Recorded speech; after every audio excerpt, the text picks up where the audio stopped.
Good afternoon, everybody. Welcome back to the Opportunistic Trader. It's noon on September 27th, and we're joined by Angie Setzer of Citizen Grain. And Angie joins us to discuss the ag market regularly. How's it going, Angie? Great. How are you doing? We're good. We're good. We've been busy, which is a good thing. Talking Yes. about a lot of different markets, and wanted to talk about the ag market. It's been active. It's actually calmed down over the past few weeks. It was a really active, I guess, Q2, Q3, and Yes. what are you thinking here?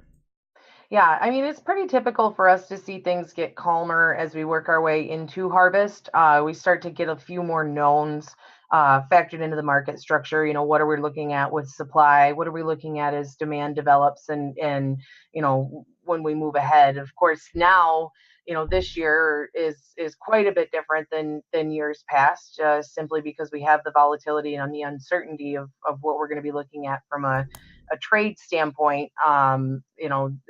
When it comes down to it, obviously, there's always the China issue that's going to remain in the forefront of everyone's mind. It seems in every aspect of each market out there in the economy going forward. But now we're watching to see what is happening with Canada.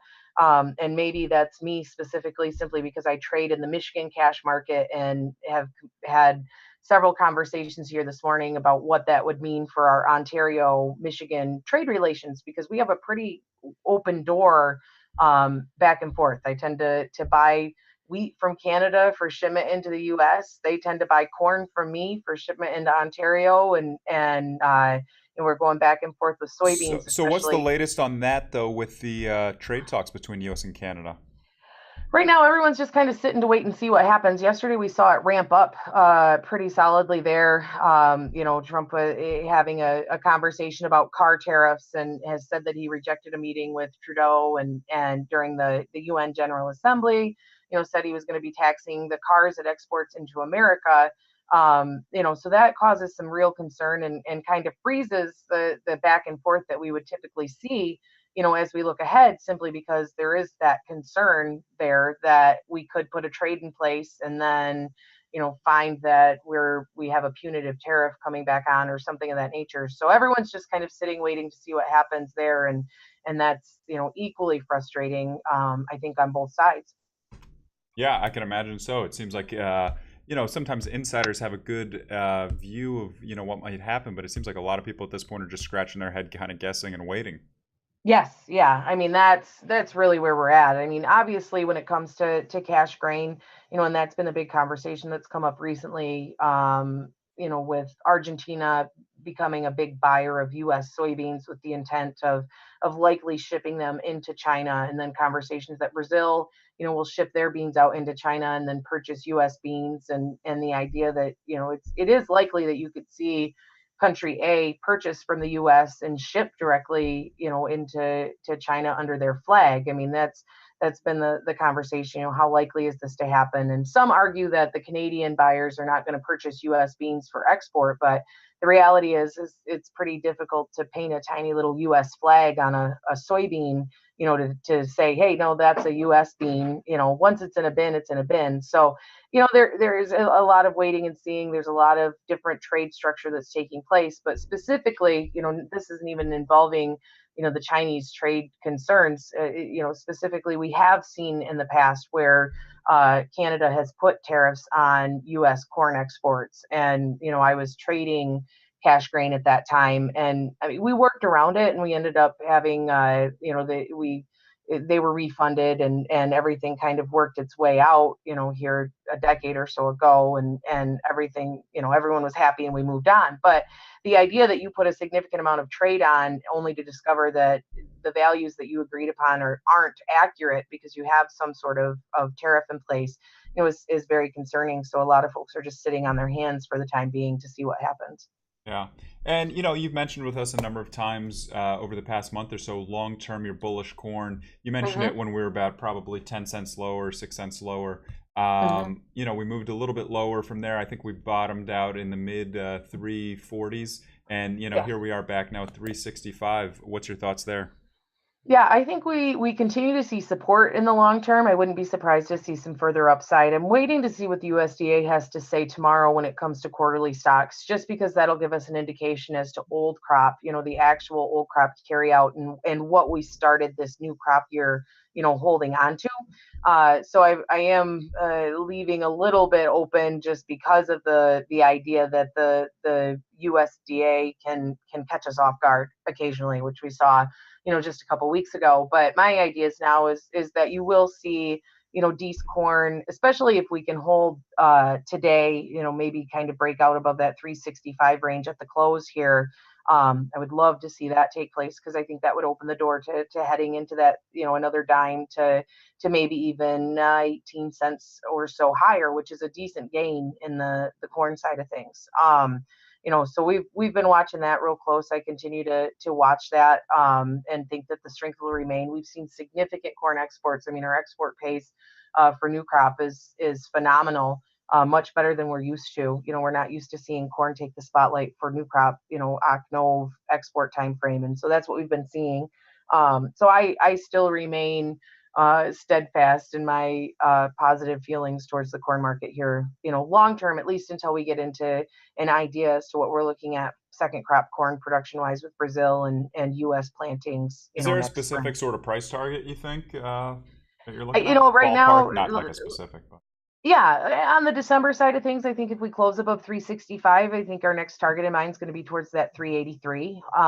It would not surprise me just because that those have been numbers that we've, really, if you look back at the charts and some support resistance levels there, 383, 365 seem to be numbers that we tend to stick around. 336 was the absolute low we saw on the set board, and we didn't push beyond that even with that bearish report. So I do think we've established the low. If we were to see some downside risk, it'd probably be back towards that, 349, 348 range. But to be honest, I think we close above 365. We work our way towards that 383 range. yeah. What about anything in the in the soy or wheat market that kind of catches your eye? Any price level or any opportunities? It's just so hard right now in soybeans. It's obvious that the market doesn't want to push much lower right now simply because the US is the only supplier, or the only, real we have stocks, we have available supply, to get into the global export market structure. And basically we will be the only one that does. Brazil's kind of tapped in to their reserves and really kind of emptied the cupboard, you could say. I mean, their Ocnov exports should clear them out, and that would mean that until we get to March timeframe, they're even if China doesn't come in and buy, other people will be looking to purchase U.S. soybeans to cover the shorts that they may have in place that they typically wouldn't see. So I think we see support there because of that. But at this point in time, the door could be opened if we saw reasonably decent production levels in South America, which won't be known until February. So, to me right now, I think we've established the low end of where beans want to go. Basis levels are starting to firm in interior areas in Illinois and along the river market there. So that tends to indicate as well that the worst may be factored in when it comes to demand overall. So I wouldn't be surprised to see soybeans stay supported. Maybe they do test the recent low again just to kind of get the range established. But beyond that, I don't really anticipate, too significant of a move to the upside. Maybe we get above 860 or so. We try to work our way back up towards that 880 or something. But this is somewhat uncharted territory for us. We basically just went straight down in beans, where corn, we've seen this movie before. We've been here the last 3-4 years. Soybeans, this was a new move. So we really are working to establish what trade levels become important, at least in my opinion, as we work ahead. Yeah, interesting. And like you're pointing out, we've been pretty uh, bottoming sort of fashion in soybeans and corn for the past few months. We made a new low in soybeans. It looks like about 10 days ago, and Mhm. we've been trading up. I think almost every day since. It might be one down day in there. And Yeah. then you said tomorrow we get some data. What are we looking for there? It's like I said, it's quarterly stocks. So basically, it's just what we want to see, or what'll give us an idea that the USDA is correct in their assessment, or at least their last supply and demand number, would be the September 1st numbers to come in line with what old crop carryout was in the September report. So looking back at the September report there, that would have put us at, we want to see corn stocks come in around 2 billion bushel. A lot of traders are anticipating, you might see it come in, just a touch higher, 8 million bushel higher, which in the scope of things is nothing. So we want to see that come in around 2 billion. If we were to see it come in much lower, 1.9, 1.8, which I'm not anticipating, but obviously, the USDA can surprise us sometimes. That would be exceptionally bullish for corn, in the short term, just simply because it would take 200 million bushel off the new crop ending stocks due to a removal of it going out of the beginning. Now, of course, the USDA can change numbers and demand and stuff and make that different, but it would be an initial bullish number. Over on the soybean side of things, we are, and on the flip side, if it came in 200 million higher, obviously that would be negative. So we're always, bracing for some sort of surprise reality, as we should see that coming around 2 billion. USDA side of things, or soybean side of things from the USDA, around 395 million, 400 million bushel on the step one soybean numbers. Any major shift there would obviously kind of take some numbers off from the new crop ending stocks, if you just kept apples to apples. So that'll be what we're looking for, around 2 billion of corn numbers, 395, 400 million of soybeans. And then wheat will be large, because for wheat, it's their first quarter number overall. So it's one of those things where we'll just kind of take the wheat numbers and move on. Is this something that you're expecting pretty large volatility based on, or not as much?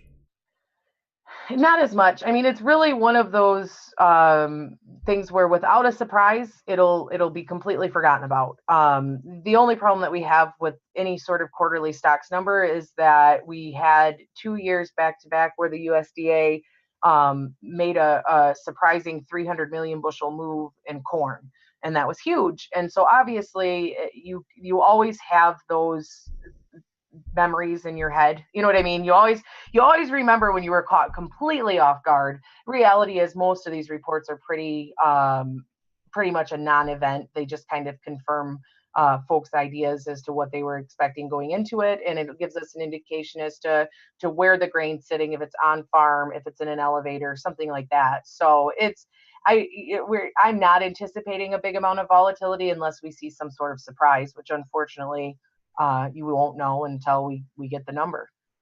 Yeah, that makes sense. And what about individual companies in the ag space? Are there any equities that you are kind of looking at that you think are have some opportunity in them? Really right now, anyone that owns elevator space is probably going to see a pretty decent return on investment. The big dogs that we've seen lately that have been struggling with margin, ADM comes to mind specifically as one.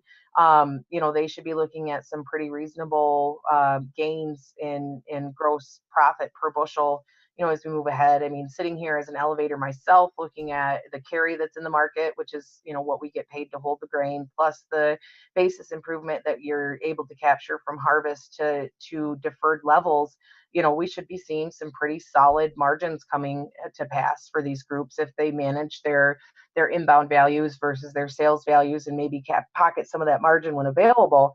Obviously they are much smarter than me, so I'll let them manage their own cash position. But I would imagine anyone that owns bin space and is in that sort of market structure is going to be doing well. And then I would also be looking at bin manufacturers, Sukup and others. I'm not actually, honestly, not 100% sure which bin manufacturers are publicly traded or not, but that would be the direction that I would look at as well, simply because we are continuing to produce large crops, and a lot of times a farmer's memory may be a little short term, meaning that they only remember the last harvest. And so there are some real wide basis values. There's a lot of carry that's in the market, that I'm talking about elevators capturing.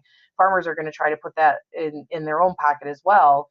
And elevators are going to try to put that, more and more in their own pocket. So I wouldn't be the least bit surprised to see, a significant increase in steel trying to go up across the countryside for those who have the capital available to invest in infrastructure. Yeah, absolutely. I'm actually just reading a headline that just came out that was just posted in the chat. It says Chinese Commerce Ministry spokesperson says extreme U.S. pressure won't cripple the Chinese economy. Yeah. It's we're still in this big trade headline, waiting on every headline from whether it be hardball with China or back and forth Canada. Yep. It seems like we're. I still continue to think China's game is one of their biggest leverages is just not doing anything until after the midterm, or at least Yeah. pressuring, using that as a big bargaining chip to move things along faster. Only if they really get more things that they want. Which is what they had said this past weekend. And then a new headline just following up on that last one you said is Chinese Commerce Ministry spokesperson says China is open to negotiations to resolve trade issues with the U.S. So that's positive. And then we did see some conversation last week. I called it a kindler, gentler China. Of course, this week we led off with the U.S. is stabbing them in the neck. So maybe that was the wrong tone to use, for me last week. But we did see them kind of discuss preemptively making some adjustments to some of their trade policies. And the question is that going to involve the U.S. trade policies as well, or is that just going to help non-U.S. Trade allies? And so, there is this idea that China, I think China is aware that, much of the sticking point when it comes to negotiations between them and every country, obviously the US is a little bit more of an aggressor in this, you could say, depending on how you want to put it. But the sticking point is that they're still treated as a developing nation with the WTO, which allows them greater they can manage what's coming into their economy and what's going out and things of that nature a lot differently than what those who are considered developed can. And obviously when you're one of the greatest world economic superpowers, you really don't need that special treatment, you could say. And so there was that conversation here a week ago that they were looking to change some of how they assess and how they work with their trade allies. I think we will see some sort of announcement come from that in October potentially.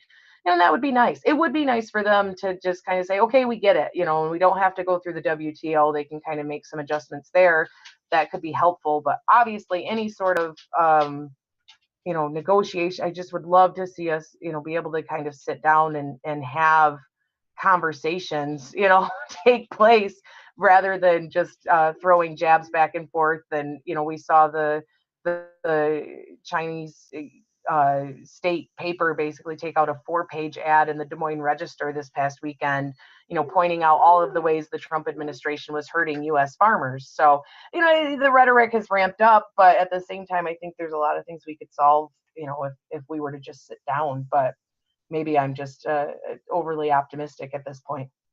Yeah.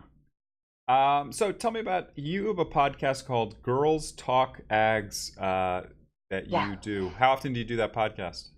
We typically try to release once a week, and obviously life sometimes gets in the way. It's me as a grain trader, my friend Karen, who's an independent agronomist, so she owns her own business and basically works throughout the United States with farmers on the agronomic side, which is the production side, working with seed decisions, chemical application, soil sampling, just trying to maximize production for each farmer. And then our friend Jen, who is a farmer. So we sit down and just kind of discuss the current happenings in agriculture, whether it's last week we talked nuisance lawsuits, the concern that we're seeing in North Carolina, where the $200 million settlement was reached with hog producers and neighbors in the area where the hog facilities were set up. We talked about the Roundup decision in California and what that could mean for agriculture as we work ahead. So basically, we kind of just liken it to discussing current events in agriculture, whatever is kind of causing a buzz in ag, via social media or something like that. We sit down and discuss with our 3 different thought process or background, and have a 40, 45 minute conversation about it each week. And it's just fun. We kind of look at it as an opportunity to break away from our regular day-to-day tasks and, kind of just be able to chat with one another. Yeah, it's great. I've listened to it once or twice, and it Yeah, really is a good little conversation between everybody. And yeah. everybody should check it out, especially if you have interest in ags. A lot of interesting talk there. Yeah, Um, yeah. Our non-GMO one, or GMOONG, is one of the ones that we really kind of push a little bit because we kind of shed some light on, some of the myths surrounding GMOs and modern ag and what you see there. We talk about food labeling, drinking Chinese apple juice and things like that. We've discussed, just a whole host of things, and it's just been a fun way to kind of shed some light on things that some other folks wouldn't necessarily hear. yeah, absolutely. All right, so yeah, you can check out that podcast. So where can they find your podcast? You can find it. We're on iTunes and Google Play, pretty much anywhere, Stitcher, I think, anywhere that you can access podcasts. You can find it. So it's Girls Talk Ag, and you can also find the link, on my Twitter page. If you click on my name, it is right there to get you set up with a link directly to the Libsyn account. Sounds good. All right, Angie Setzer, thanks a lot for joining us, and we'll keep a close eye on the ags and hope to hear from you next week to get an update.